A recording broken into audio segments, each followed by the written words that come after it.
Hey everybody, welcome to another edition, just a regular edition of Wednesday here on ChronoSpeakeasy.com. I'm Paul, joined with Angela. Hi. Chandler. Jay. Hello, my friend. Hello. And welcoming back to the show, Will. Yay! Howdy doody. It's good to see you so. It's good to be seen. Yeah. We Clap miss Track you. performed live in person. Yeah, I missed.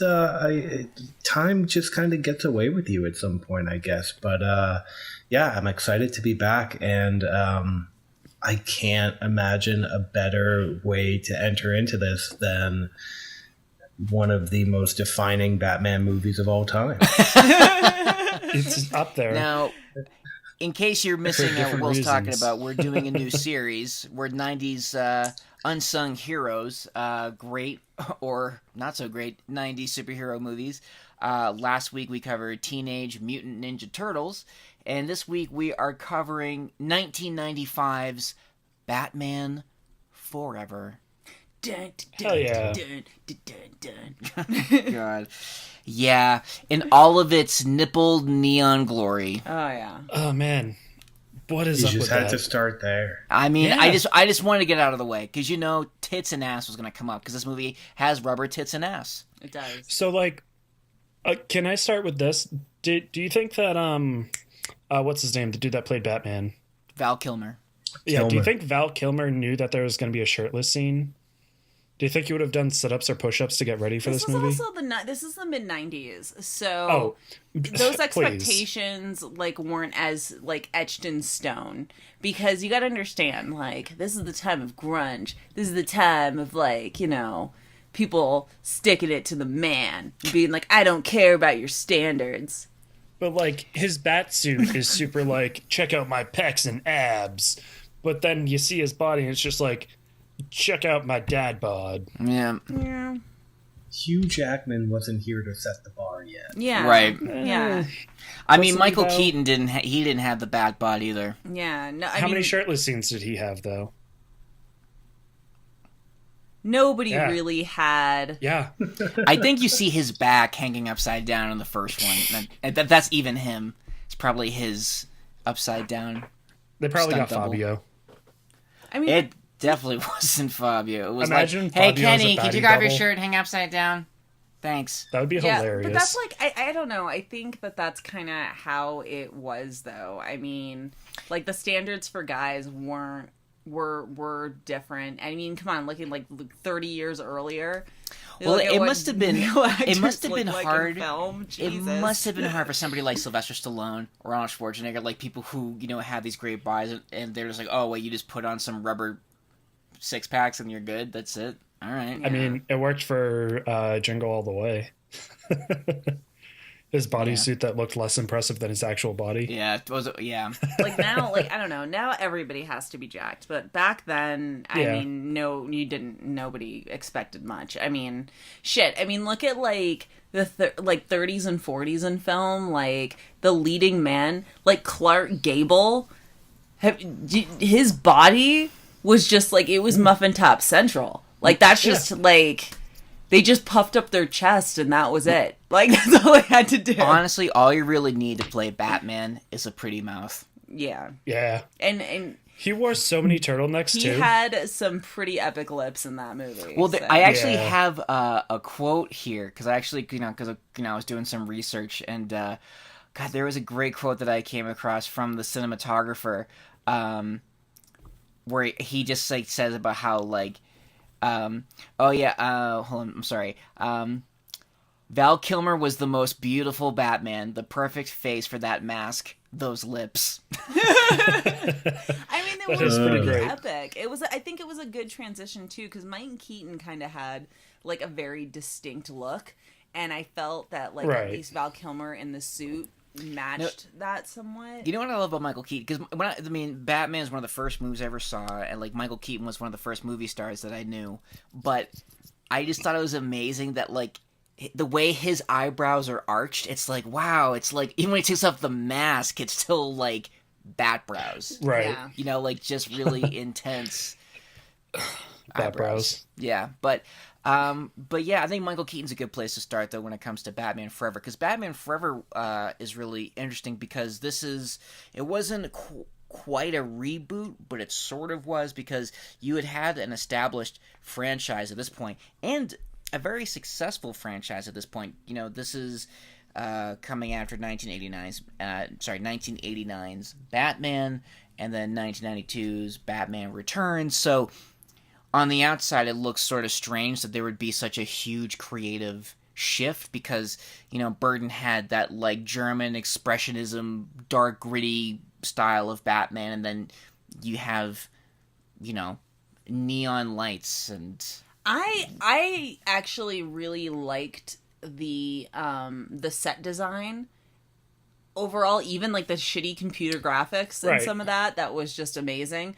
But like the overall set design and the way of just how like fantastical Gotham was, I thought, because that was something that was really cool about the Burton Gotham scenery, was everything was so fantastical, but it was very gritty, but you still had no concept of time, because you had these like weird noir, like 1920s kind of looking architecture, like Art Deco, but then you had like this very futuristic like gadgets and a lot of fucking neon paint. So it was I'll also say that like all the neon paint, I like that there's just like default black lights in all these gang areas. Oh, yeah. that they can just switch to. Well, yeah, and thought that was can I pretty just funny say and awesome at the same about time. the like number one gang guy, with the skull, skull guy, the amount of fringe he was rocking, I was like, you know what? I would join that gang. I would follow a leader that would shamelessly wear that much fringe. Yeah.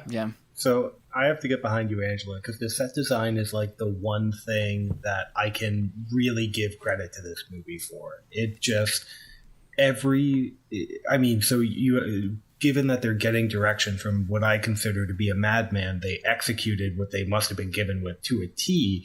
And especially the character of Gotham and the way it's so multi-leveled, it just really sticks out to me as maybe like the most redeeming thing in this film, and it makes Gotham its own character in the movie. Yeah. And that was is something, Well, sorry, that was Schumacher's intention, because unlike Burton, Schumacher was actually a really big Batman fan, and he really kind of wanted to capture like all of the visual elements of a comic book. Like he was really pushing on.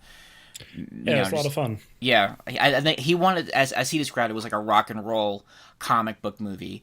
But again, how do we go from, you know, Burton's dark, you know, German expressionism to Schumacher's, you know, bright and colored, whatever the hell that was. And it really kind of came all down. And through my research, honestly, a lot of this came down to McDonald's. What? Yeah. So from Really? from what I've read, so you know, and I know Will was kind of doing some independent research, so maybe you might have a different angle. A little bit. Okay. So here's what all starts off with. Batman, huge success. Batman Returns, not as much. It didn't make as much money, but it was still a commercial success.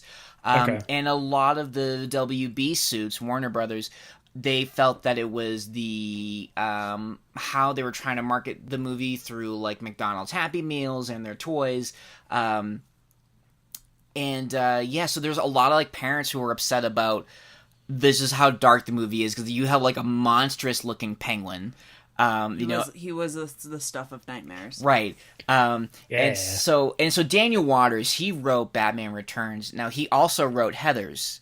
And he has this great quote where, you know, the lights Love that movie. Yeah, so he knew that he was sort of happy with the response that people had from it, but also was sort of like, well, I'll show the quote. He was like, the lights are coming up after Batman Returns, and it's like kids crying, people acting like they've been punched in the stomach, and like they've been mugged. Part of me relished that reaction, and part of me to this day is like, oops.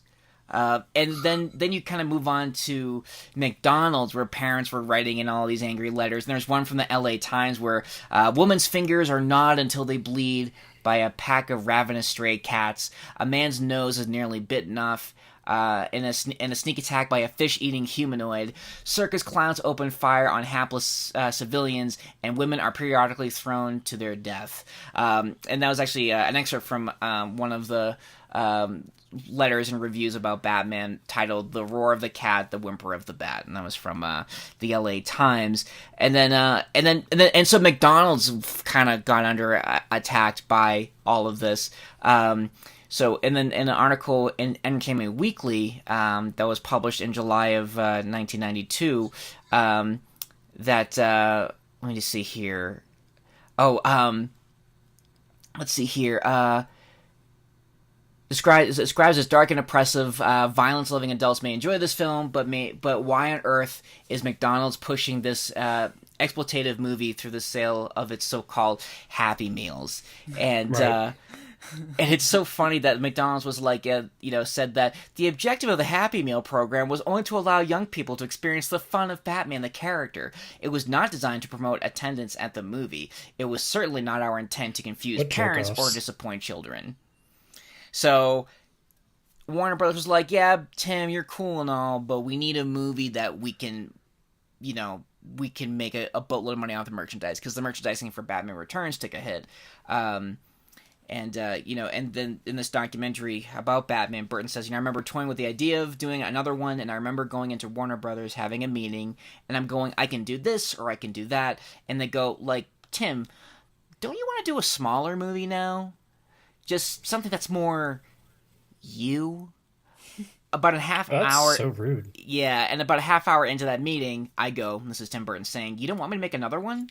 Do you? You don't want me to make another one, do you? And they go, oh, no. And I just said, no, I know you. So we just stopped it right there. And then they went on to Joel Schumacher. Now, interesting enough, a lot of people like to kind of point the finger at Schumacher for the Batman that came to be and kind of destroying the franchise, but Schumacher wanted to make a dark Batman movie. He was actually inspired by Frank Miller's Year One. That was the Batman movie he wanted to make, and Warner Bros. Was like, no, we want an hour and a half toy commercial. And so, and I guess every time Schumacher was trying to do something else, there's like a scene where the Riddler beats one of the security guards to death with a cane, and Warner Brothers was like, no, we can't have that. So they were kind of cutting him off at like a lot of turns. Not saying he's completely innocent, but he had a very different film in mind, and a lot of what Schumacher wanted to do was sort of what Tim Burton wanted to do. So the unmade Burton Batman movie was called Batman Continues. And it was going to feature Billy D. Williams as Two-Face, which he was contractually signed up for. So he was like ready to be Harvey Dent. Right. And it was going to feature the Riddler, who at the time they were eyeballing Robin Williams. And it was also going to feature the Scarecrow, who would be played by Brad Dourif, who, so if you don't know, he is the voice of Chucky. He was Grima Wormtongue in the Lord of the Rings movies. He actually looks like a fucking Scarecrow. He looks like and a it really, like would have yeah. been really, really well done. And I guess, and so that was what Tim Burton was going to do.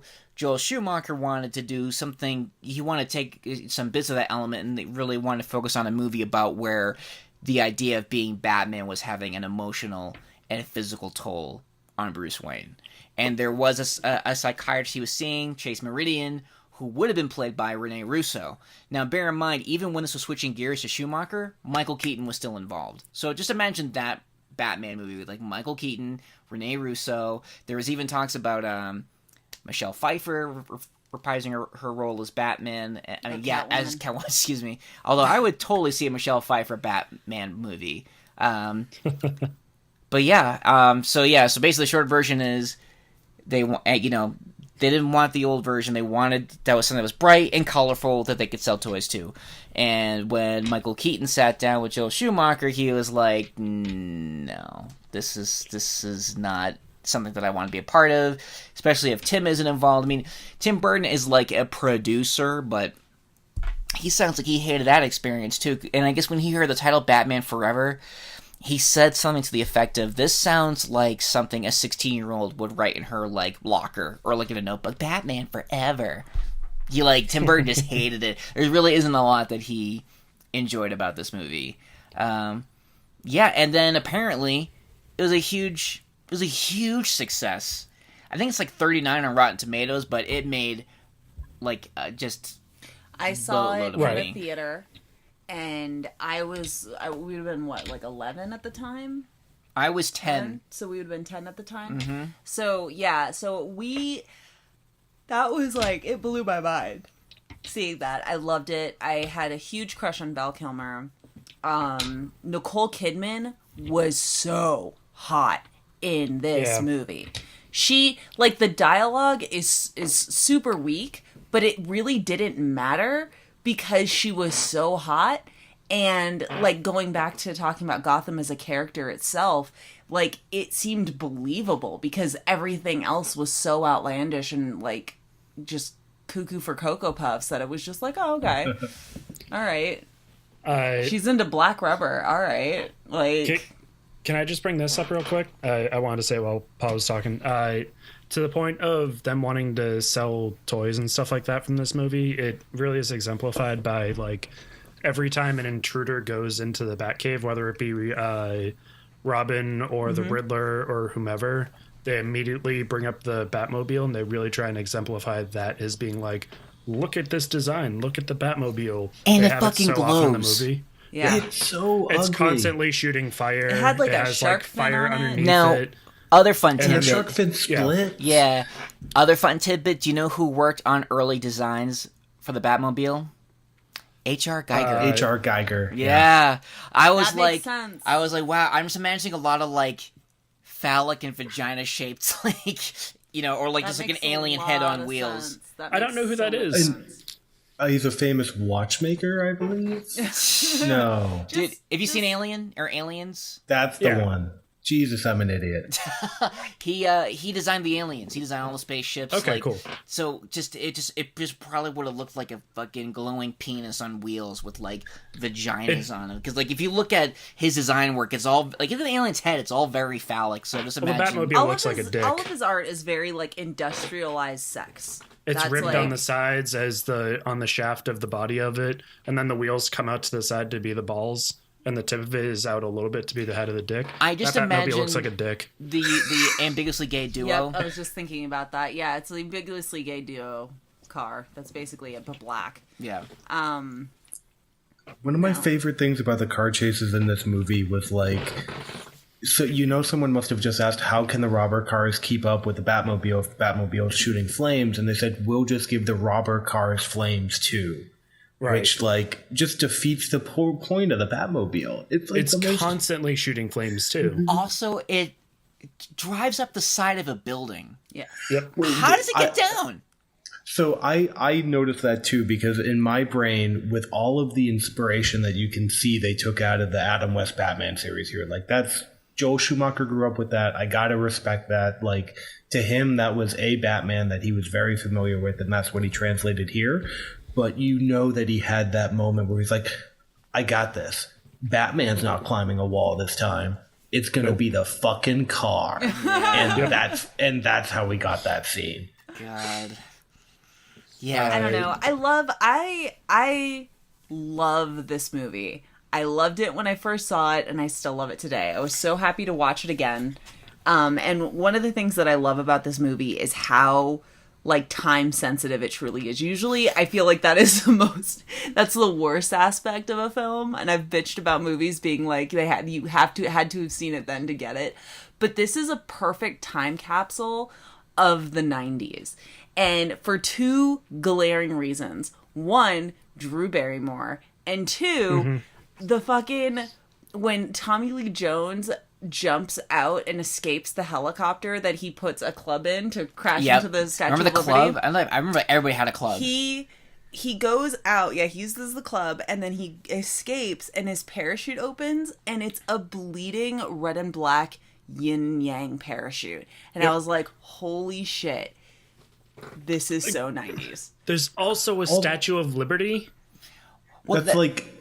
it's a nice nod Sage. because and like all of his henchmen look like they should be Deadshot's henchmen or So something many like that. piercings. So many also piercings. the Tommy in guns every had single neon one. lights. Yep. Yeah, they all had so many piercings. Like the Gotham Statue of Liberty really threw me off, and the fact that like Nicole Kidman was just like with the police chief and it was just like, "What's up?" immediately. Again, she looks hot as fuck. Oh, This yeah. whole movie, and you Yeah. can kind of see her butt in 1 second of it, and I was so happy. But like, she is so down to fuck immediately. Oh, yeah. Yeah. She has Well- such a weird kink for this. Well, and that's And then, a great, like- that's a great thing too. That was very '90s because this was like the second like sexual revolution for women was the '90s. Like the first was definitely in the '70s, and then there was a second in the '90s where women were really starting to kind of. This was like when women. Was it Madonna's? Yeah, Madonna's bedtime stories was out. Like this was like my mom got divorced. Like it was. What? Yeah, What is- she got divorced what? to discover her like herself and her sexuality. And Okay, like the '90s I was so a confused as to huge- how those were related. Yeah, no, I figured when I said my mom got divorced, it kind of said all, but okay. But the '90s was another time for like female sexuality where women could be sexual and they could be interested and they could be intelligent, and the fact that she was like a psychiatrist and like she was a doctor and she was published. she was published and she did like kickboxing, and so she was like a strong independent woman, and she was so down to fuck. Like, but she was like, I'm into this shit. And she was like, I mean, so to have a female character like that when, I mean, that's what having that strong female character in Batman Returns did to me. Having like, Michelle Pfeiffer going from this like whimpering secretary she was so hot. to being this like amazing, like, oh God, she was amazing. Not taking shit from anybody. Not taking shit from anybody, I but was to in like, both versions. yeah, it's just, I don't know. I kind of gave it like a total thumbs up. I was like, hell yeah. Because Yeah. that was very new in the 90s too. Like, I'm super into Nicole Kidman. She's hot as again. I can't state this enough. She is hot as fuck in this movie. yeah. But like, her DTFness is so kind of creepy because it's just like she'll walk up to him, just like pinch his bat nipples and be like, "What's up?" and just be like, "Oh, I'm into rubber." And Yeah. oh yeah, come by my room at midnight. The doors will be unlocked. And what the fuck else was it? The thirst. The thirst is when- jarring, but, that was the 90s. And like when I need to bring this up too. Fucking when Batman shows up and she's all thirsty as fuck in her like only wearing a bed sheet. Which hell yeah. Which in actuality, that is all Nicole Kidman was wearing. She was actually naked. I'm so jealous. Anyway, the look on Val Kilmer's face as she's just like, "Oh, I like someone else," and that stupid like Smile. that stupid fucking smile. It so took me out of it. I was like, okay, cool, this is like a nice scene. Then all of a sudden he turns around and it's just like, I don't have blue balls right now. Dude, yeah. Excuse me. And why? I have so many fucking notes to go over on this. Why did they swap dates in the ballroom scene? Can we talk about the ballroom scene?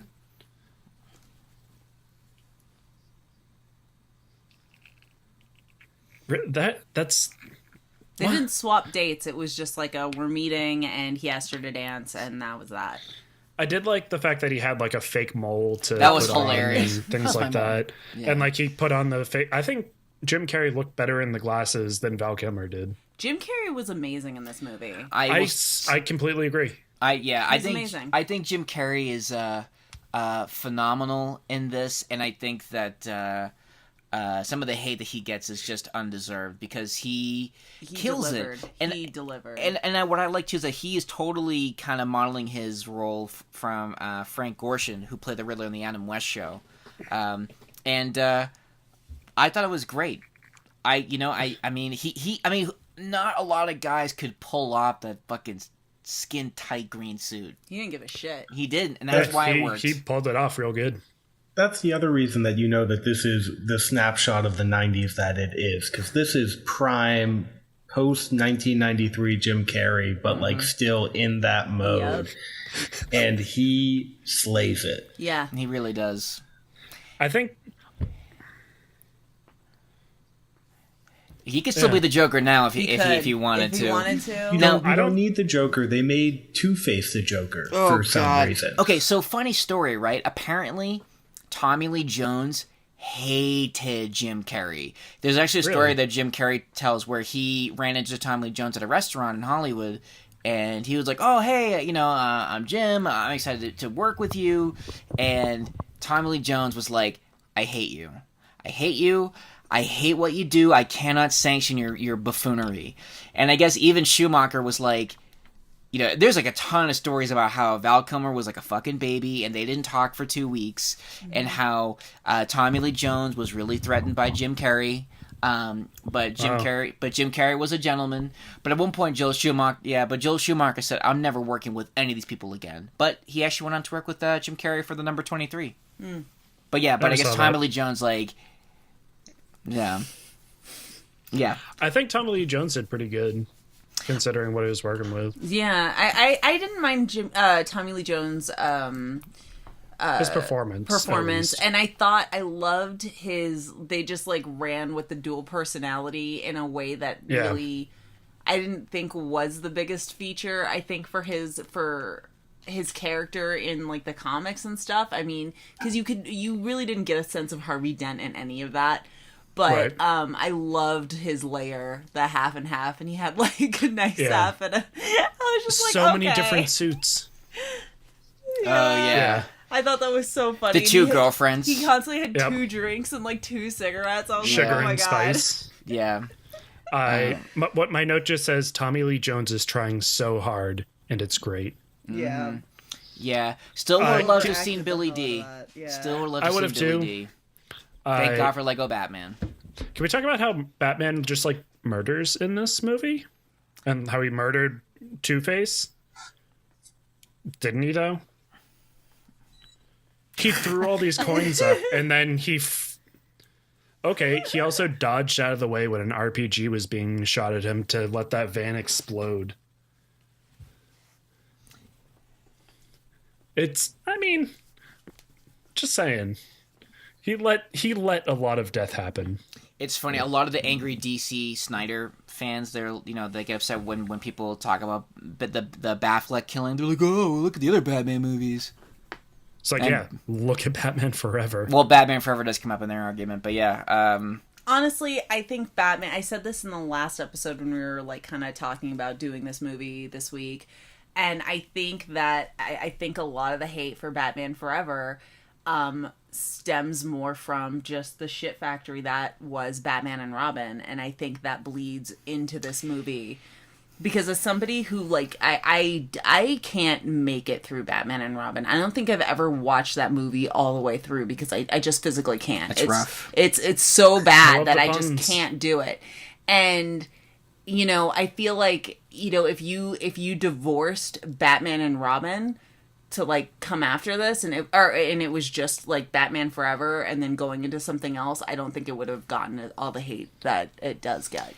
I think people just like they meld the two. I mean, come on, Jay. Even when we were talking about doing this, you didn't know. You just kind of like blended the two together, and you were like, "Oh, that's the one." I just didn't know the difference because I honestly keep Batman Forever out of my head for the most, or I always did. I never thought about that movie because like I never really liked it growing up, and I liked the Mr. Freeze puns and things like that a lot more. That like caught my attention. Can we just like break down the plot of this movie real quick, just for anyone else who might have the same issue?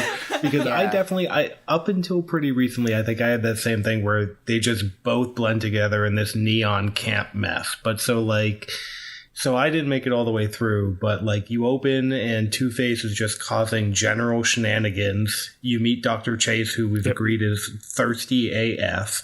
Fuck yeah. Just all about the Batman, new to Gotham. And like you get these great, and like it's bad 90s CGI, but somehow that shot of Gotham where it's all CGI just works. Yeah, it worked. I loved it. Then we get to go we get to drop in on the Wayne Labs R&D tour for Bruce Wayne, and we get like our first look as like Val Kilmer as Mr. Wayne meeting what's the name of you get the random sleazy middle management guy. Right. Yeah, that Enigma is the Riddler. Also, he had like 50 pens in his pocket. I just want to point that out. Yeah, because he's a nerd. Yeah. And like Jim Carrey just instantly shows up and steals the light out of the entire movie. Yeah. Then what? Then we go To the circus. No, the circus. Well, no. So I think that we get the scene with No, do we get? No, I'm wrong. Yeah, we go to the circus. We have to survive all that. Robin's which not everyone makes it. Robin's not the same. Like, he's so close to the age of Batman. It's weird that he's adopting someone that can just ride a motorcycle. They try to sell him as a kid. Like they try to like a way that he talks about or something. Like there is an 11-year age difference between them. It's bad. But yeah, so you have the whole circus scene, which one note I did love the badass laundry sequence Oh, where there's God. a dryer right there. There's a dryer Yep. right there. Put your fucking clothes in the dryer. But no, he's got to like fucking do like I don't know, ninjutsu. Impressing old British men is what Robin does. Alfred is also one of the MVPs of this movie. Yes. This version of Alfred is great. Michael Gow, man. Okay, I just want to toss in that they mentioned Metropolis in it at one point when Bruce Wayne is just like, "Oh, the circus has to be halfway to Metropolis by now." I did like that. Mm-hmm. That's a good throw-in, and they do make a Nightwing reference too. They when do. Robin's just like, "Oh, what should we call me? Like Batboy, Nightwing?" I just want to pop back to the circus scene because I feel like we glazed over that real quick, and there's a lot to unpack in that scene. Yeah. Number one, the semi-masked drummer men are my favorite. Yes. Yep. Just the big beefy dudes just banging on drums the whole time. Fuck And then like MVPs the of the bronze scene. body paint or whatever they got going on. Hell face yeah. masks and mohawks, and I dug that. Super into it. So just how- gotta throw that out. Every act is on the floor. Like every Yes. single performer is there, and they're watching each other. And they're just like. Not prepping for the show or anything. But I love that too. There was definitely a high class element where rich people go to the circus in Gotham, and you're like, okay, That's how a you thing. know it's a period piece. You're like, all right, rich people go to the circus, and it's like because there's people like dressed to the nines, like there. During this I kept thinking back to one of those superhero text things where it's Booster Gold texting Batman. It's just like, hey, what's up with Gotham? It's like always in the 1940s. And, like Batman's just like, yeah, I think that we're in some sort of time paradox bubble. I've just been too embarrassed to say that I haven't figured it out yet. So going back to the circus scene though, with Will, did anybody else notice the Flying Grayson costumes that are supposed to be like a nod to the Robin's original costume with the green tights and stuff? Yep. But did anybody notice how you have the green tights and then you have the red, and it would go? They had the red crotches on it, Yep. but it was green in the back. So they had stitched fake leotards Crotches. Yeah. onto the front crotch of these tights, but the back was like it was like a fake. It was like a red cod piece, like, Yes. but not. It was so weird, but it was like just fabric. It really threw me for a loop. The costume designers are not one of my favorite parts of this movie. Yeah, I'll say I was distracted by the fact that it looked like the dad did a lot of squats. yeah. He did do a lot of squats. Well, I mean, the costume designs, I mean, just for Nicole Kidman, her whole costume was just like slinky black dress with an oversized trench coat. That was like her whole look. Yes. And Also, she then- was in her nightwear when she called the bat signal too, and I was just like, "What the fuck?" Yeah. Trying to seduce. Hot as fuck. Anyway, I don't know. So back to the plot. circus scene. So they went to the circus, and then like Dick Grayson moves in and tries to leave, but then he like really likes cars, and then he does motorcycle. like kung fu laundry. Yep.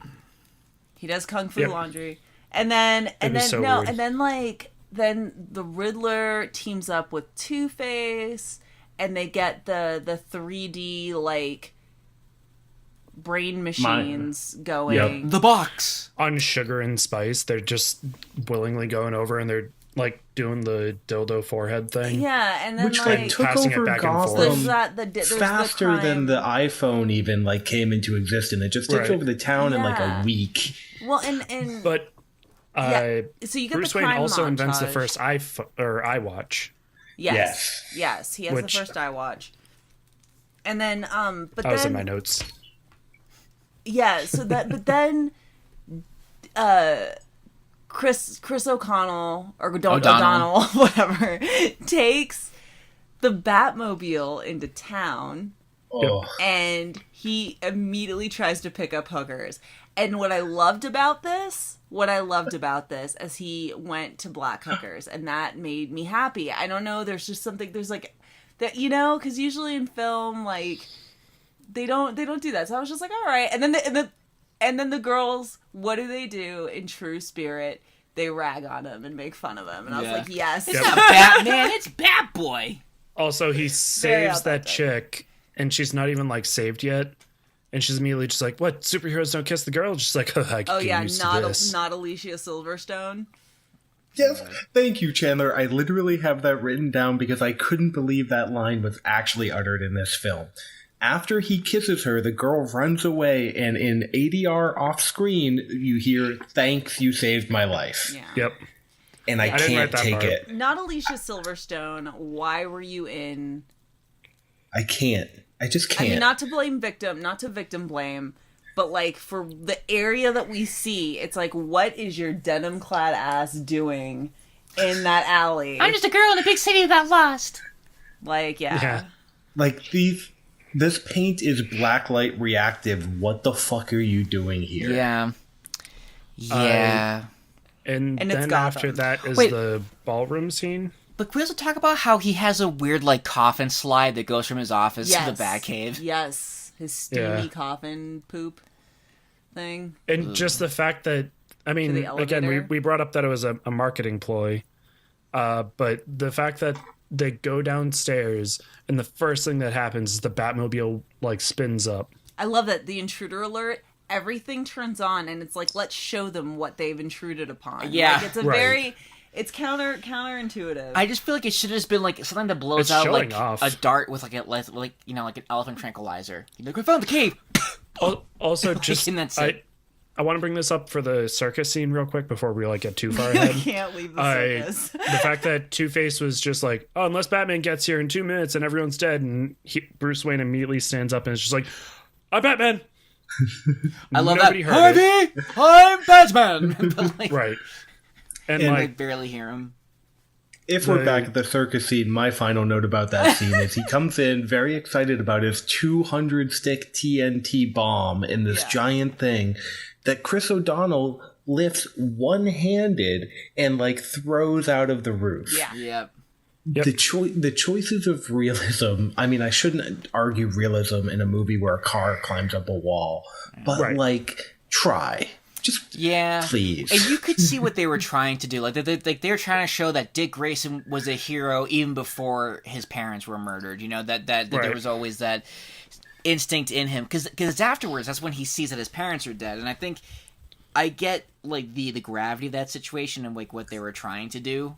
But like if you you said, missed it's, it, there was a really long dramatic zoom to sell the point. Oh, yeah. So Right. his sideburns were sharp before he got into the Batcave. Yeah.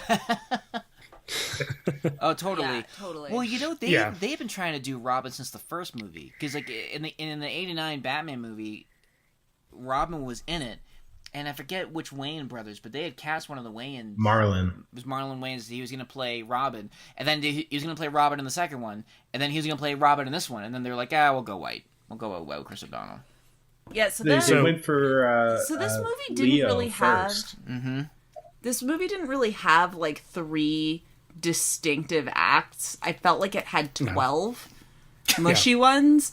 And so after the we get the crime wave, and so then we have the ballroom party where they're trying to get Val Kilmer Bruce to Wayne. do the thing, and then Drew Barrymore just gives up the whole thing. Yeah, Well- here's the pout. No, well, Or no, did she she? didn't. I She, love- Or did she? I And then- loved her in this movie. she You was can great. call me anything you want. Yeah. She's just like, why aren't you as handsome as him? Damn. Yeah. Yeah, and this is like right before her like comeback with Scream.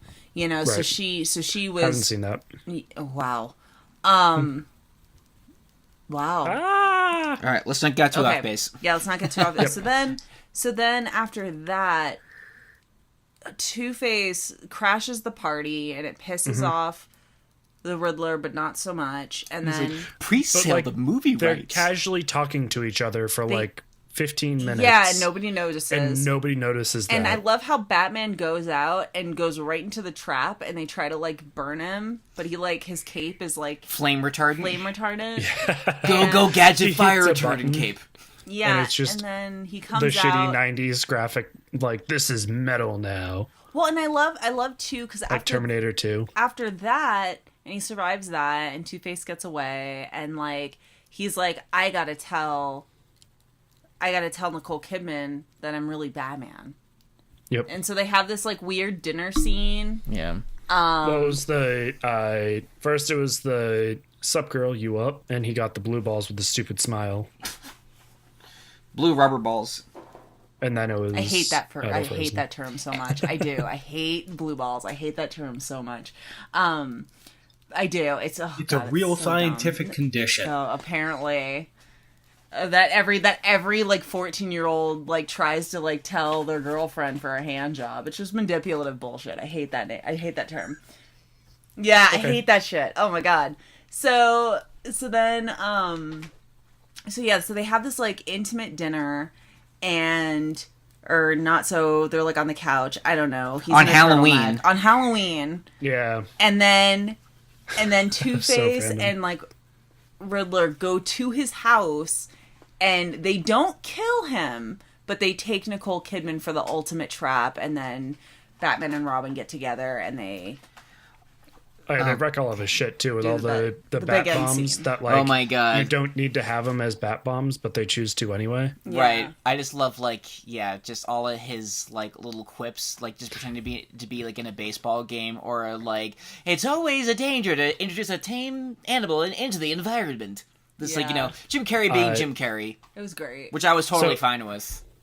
I just want to bring up these points real quick. So with the new suit, they do all the like they're strapping in stuff, and they zoom in on his butt for some reason. I but thought he that didn't was have silly. nipples on that suit. Right. He I didn't don't have recall nipples Because on it that wasn't suit. finished. Right. He didn't have nipples on I that suit. Also, you but gotta his give tushy did look good. you gotta give Michael Goud like that credit though for that line. He's like, Alfred, are there any suits left? Except for the sonar suit that you invented, but you haven't tested it yet. Like just how he says it's such a Right. clunky line, but yeah, it's like that dude is fucking Shakespeare. And Robin just has one exactly like it. I took the liberty, sir.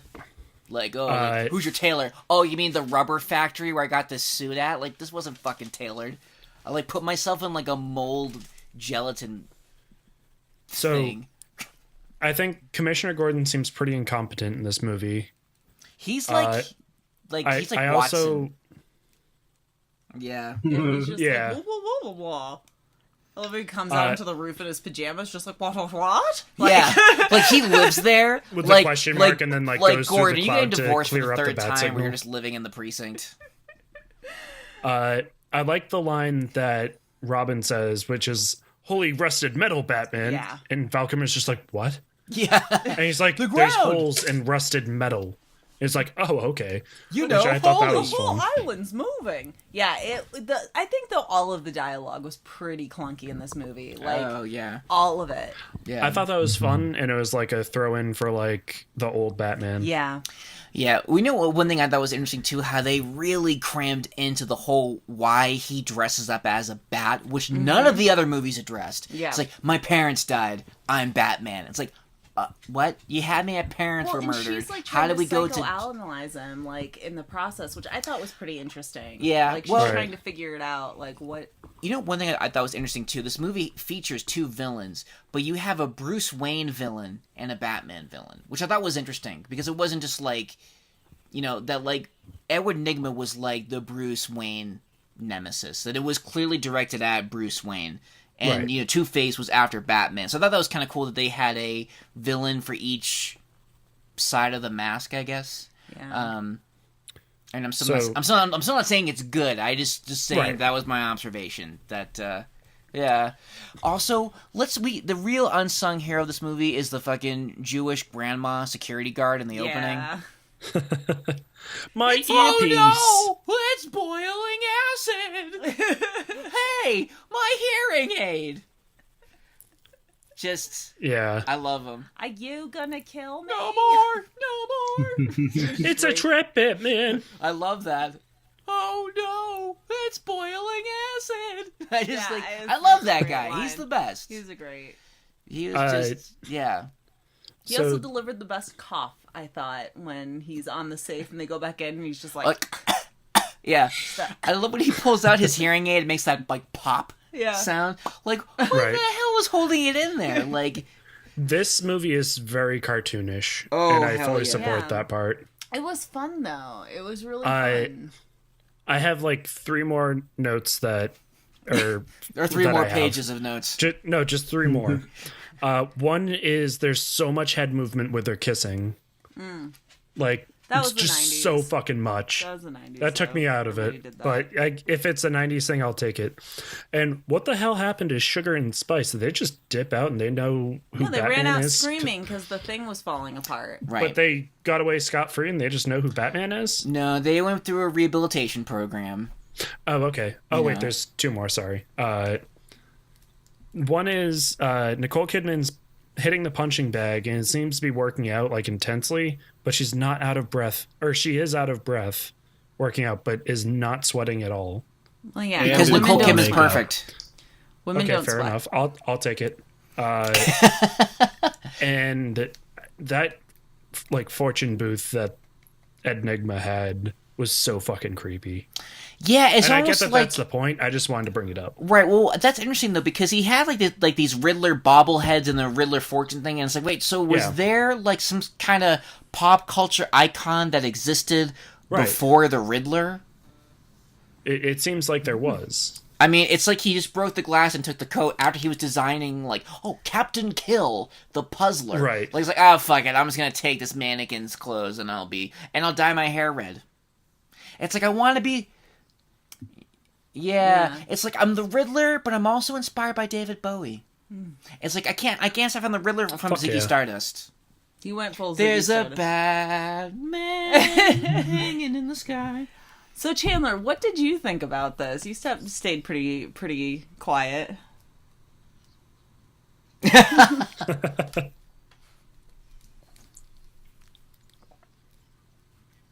Right. Right. Fuck yeah.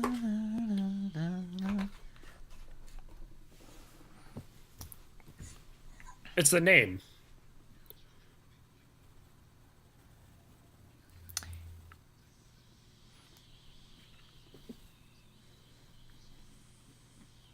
Oh, dude.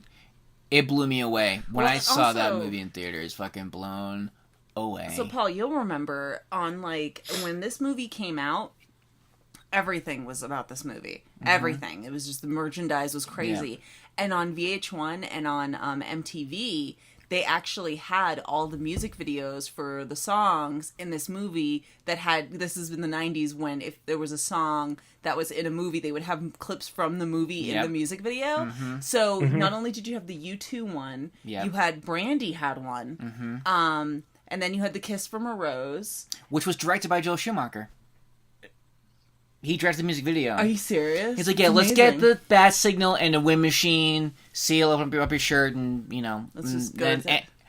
Fuck yeah. Yeah, but that was like, it was a big deal. And like, and so Also, I know, yeah. I knew like every song off of this album. Dude, Hold Me, Kill Me, Thriss Me. Kiss Me, Thriss Me. Thriss Me, Hold Me, I Kill love Me. that song. I still Hold Me, fucking Thrill rock out Me. to that song. Yeah, Hold Me, Thrill Me, Kiss Me, Kill Me. And, Yeah. and it had like the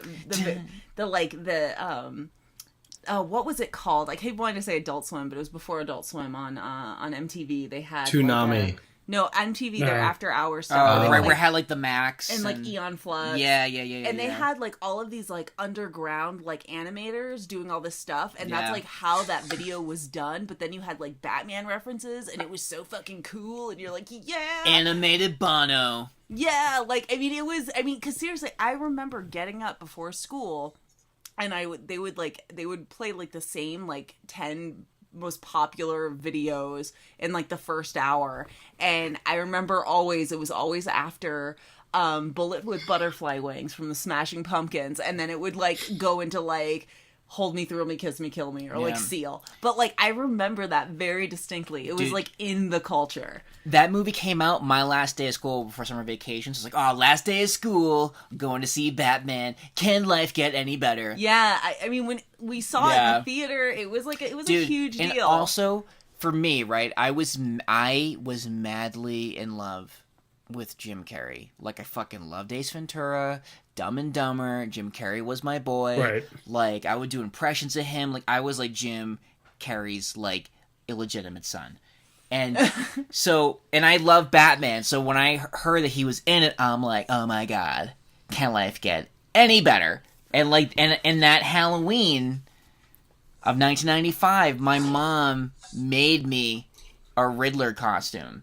And I spiked Awesome. up my hair, and I spray painted it red, and my can was made out of paper mache, and I thought I was the fucking cat's tits that year. I was just like, alright.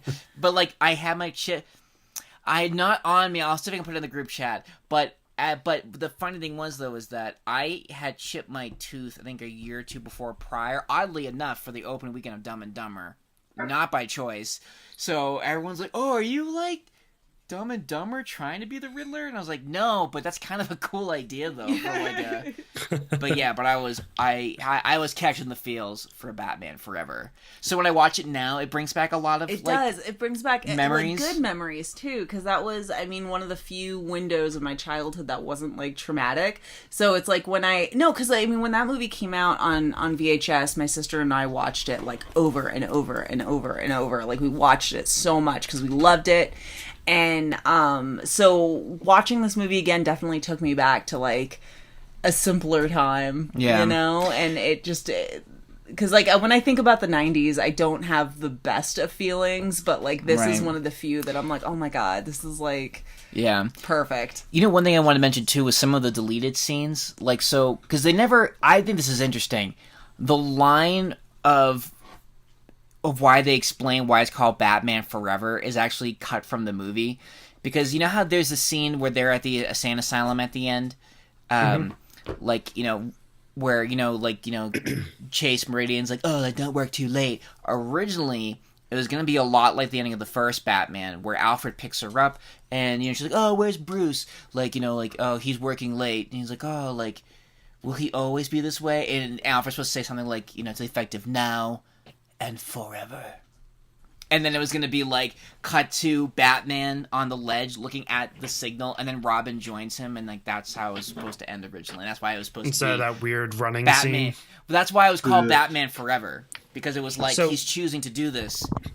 I think Forever. the Also- name is why it confuses me. Yeah. Or why it did confuse me. Because, like, this is the first movie with Robin. Mm-hmm. So I assume Batman and Robin would be the name of it because it fucking has Robin in it for the first time. Yeah. Not No, and that's Batman fair. and Robin and Batgirl. That's a fair assumption. There's also another great scene that they cut. Like, remember when he kind of has his vision quest or whatever, where he relives discovering the Vision cave? Quest. And, like, he has that scene where, like, the giant bat flies at him. There's more to that scene where it looks like he's about to fucking make out with it. It's like a giant... It looks like Man-Bat. It does. It looks like Man-Bat. And I just sent pictures into our little group chat. But yeah, it's fucking... And even when you Google the trailer for Batman Forever, there's a scene where the fucking giant Man-Bat and Bruce, they're like touching noses and they're like matching each other's like... You know, that whole like being in a mirror thing? It's... Yeah. No, thank you. It's I like, think oh, in that I'm a moment man. when they're touching and a noses bat. is when Kiss I'm a from a Batman. Rose starts playing. Oh my god. Yeah.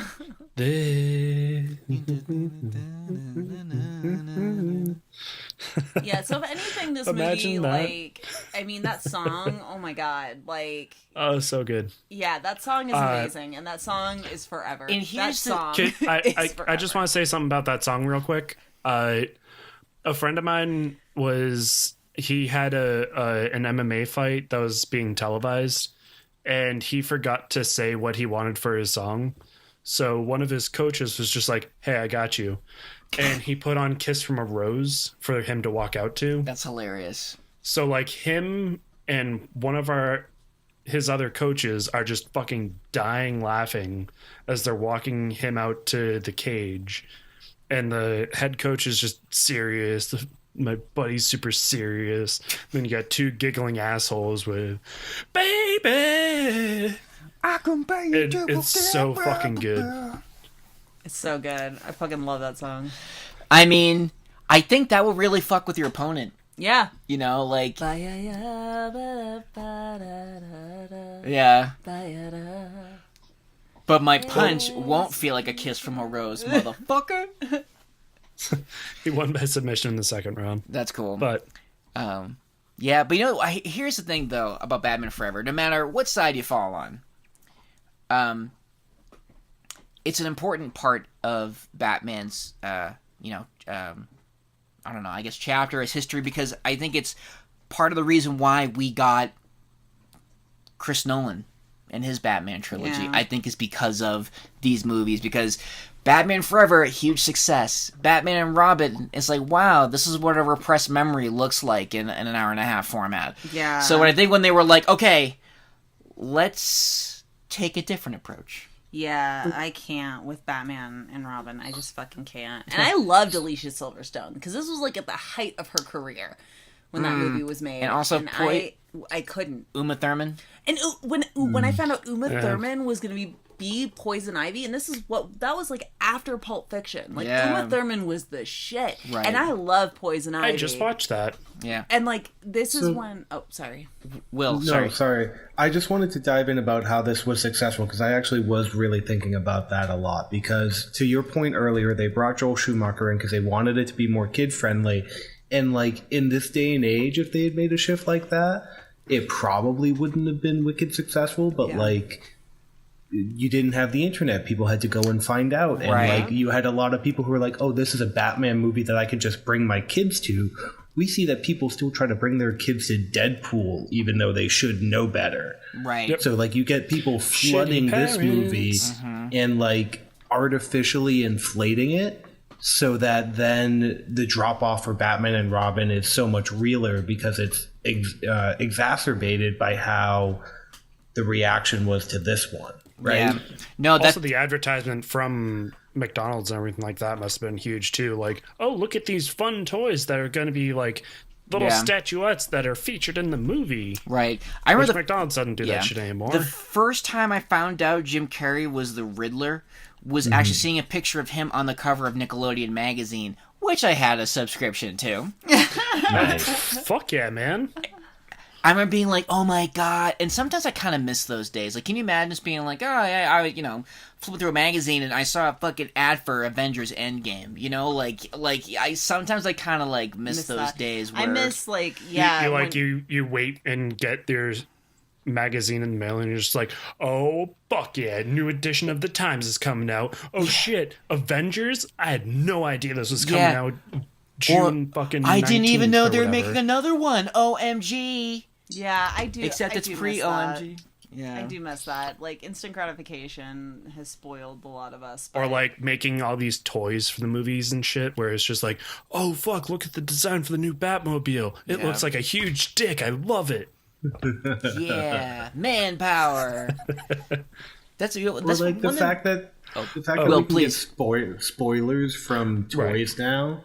Like, I now have to avoid news articles about, like, Funko toys, because apparently they have a huge Shazam spoiler. I'm like, can we just, like, well, dude, I remember before Civil... those Yu Yu Hakusho Funko Pops? Fuck yeah.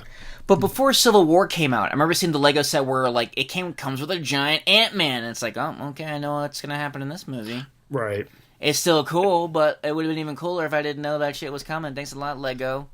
Right. Now, just like imagine the leotard version of the Riddler from this movie being the spoiler pop that like made its round. Like, let's just Yeah. hypothesize Right. that was Oh. that was the universe we live in, and that just makes me sad. See, It's very time specific. now, Will, you actually reminded me. I've pitched it before on the show, but I want to pitch it again because it's actually it ties into this topic very Make well. us Funko Pops? No, something about the Riddler's suit.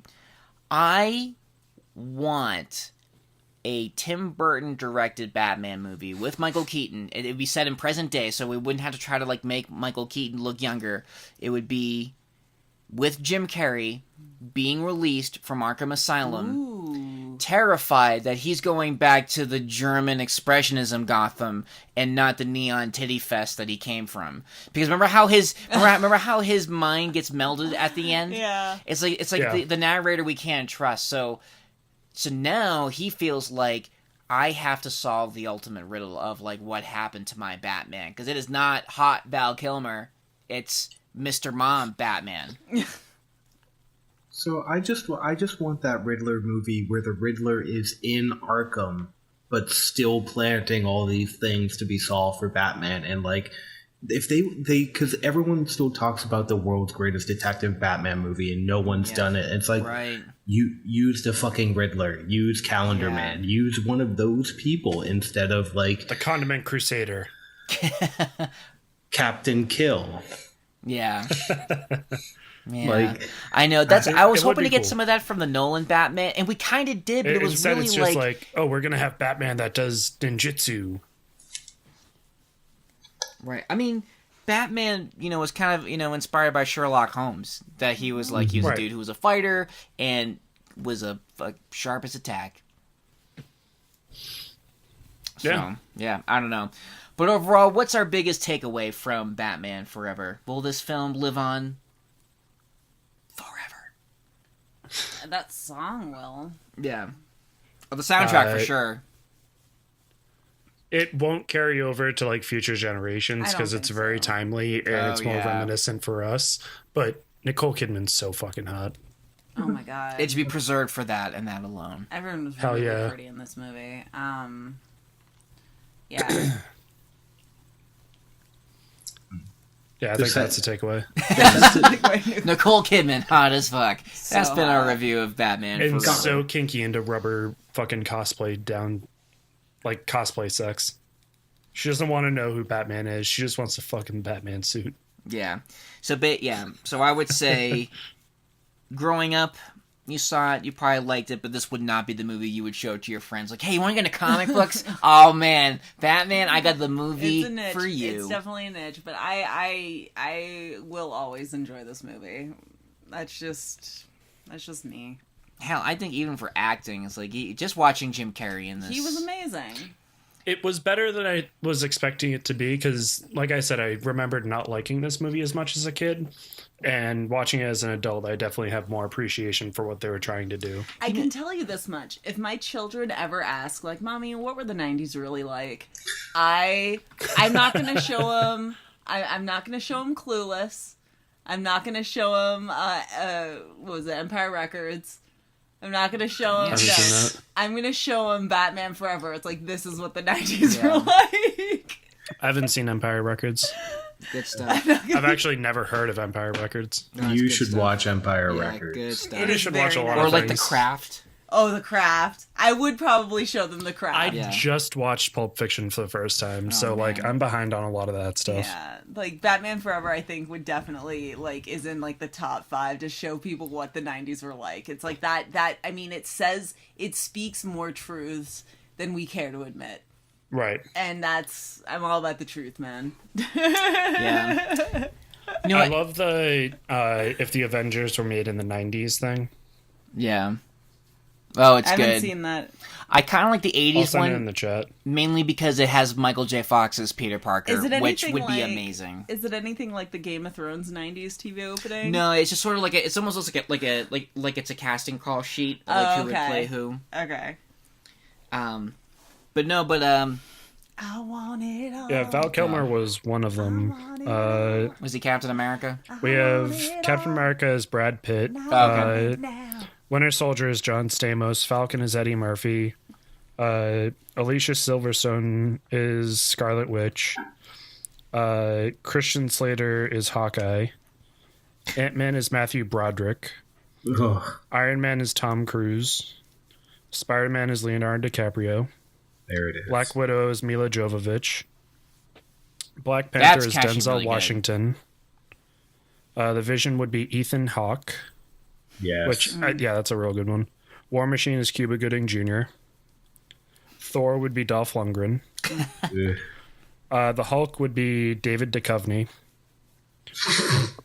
Doctor Strange would be Keanu Reeves. Whoa. Keith David would be Nick Fury, which I support that one fully. Loki would be Gary Oldman. Oh shit, that would be really good. Gary Oldman Thanos. can pull off anything. He can. In like Gary Oldman- 1990s Gary Oldman? I don't know, man. Fucking Dracula. Dude, he fucking rocked dreads, man. Yeah, Thanos would be Ron Perlman. that's also pretty good. I could see that, yeah. Star-Lord would be Brendan Fraser, which fuck yeah. Yeah. Gamora would be Halle Berry. Yeah. Nebula would be Demi Moore, which, yeah. Rocket Raccoon would be Joe Pesci. Oh, God. Not, In a not fursuit. Danny DeVito. In a fursuit. Arnold Schwarzenegger would be Drax. Yep. And Winona Ryder would be Mantis. An actual tree. It's like Jim Henson's Muppets. Like it's. Hey man, they can pull off Ninja Turtles. They can pull off a walking, talking tree. I support a lot of the casting for this. Yeah. You lost me at about Joe Pesci. So that's pretty deep. That's Yeah, That's that the was last pretty deep. three. That was pretty deep. I got a question for you. If we were to make Batman Forever now, who would you cast? Ooh.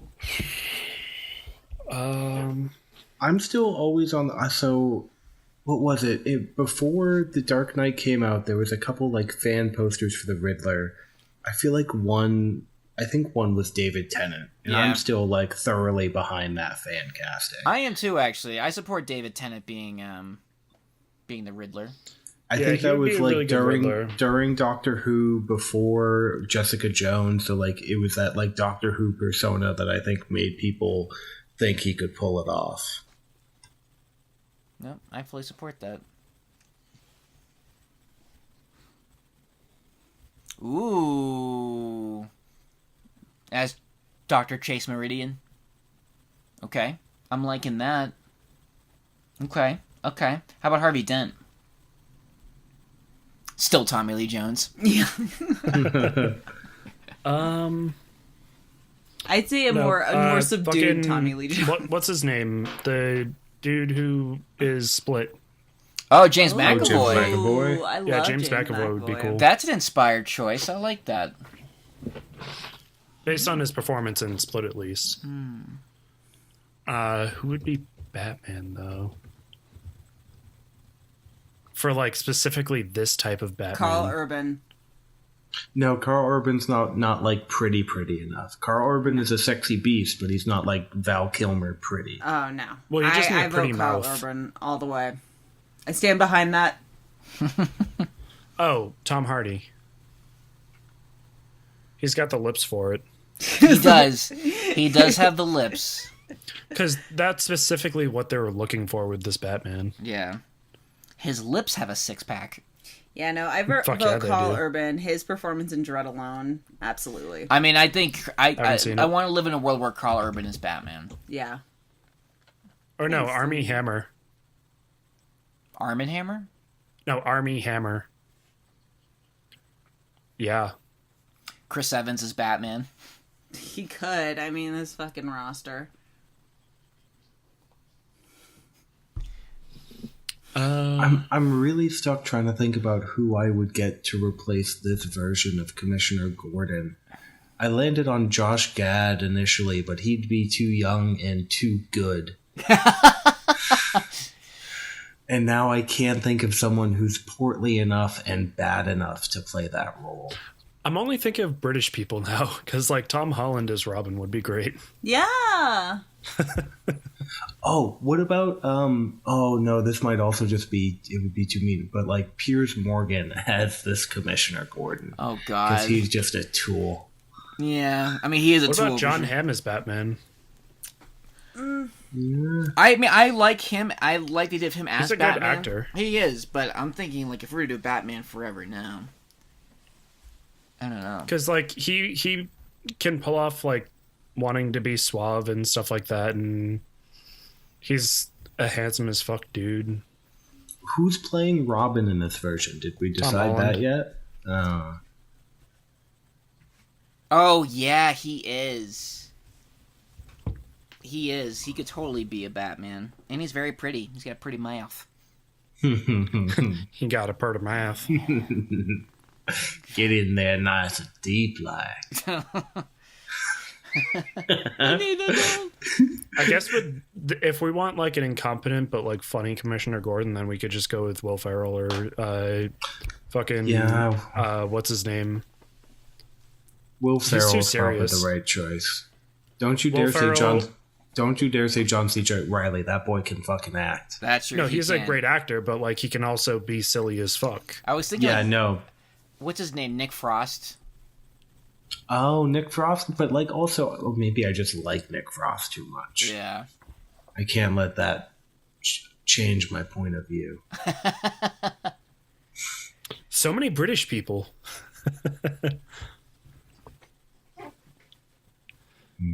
So if we want a British Batman in current day, God. just get Simon Pegg to be fucking Alfred. Oh God. Well, I think for those listening, if you have an idea for who we should cast for the Batman Forever present day, you know where to find us. Wednesday Comic Podcast at gmail.com. We're on Instagram. We're on the Twitters. We're on the Facebooks. And as always, take it away, Will. Oh shit, I'm forgetting my line. Don't forget don't your we have issues. Don't we have an announcement? We can say it for the next time. We'll tease him. We'll tease him with our big my announcement. line. Someone needs to remind me my line. Enjoy your issues. That's the one. Yeah. Been gone too long. Enjoy your issues. Enjoy your issues, everyone.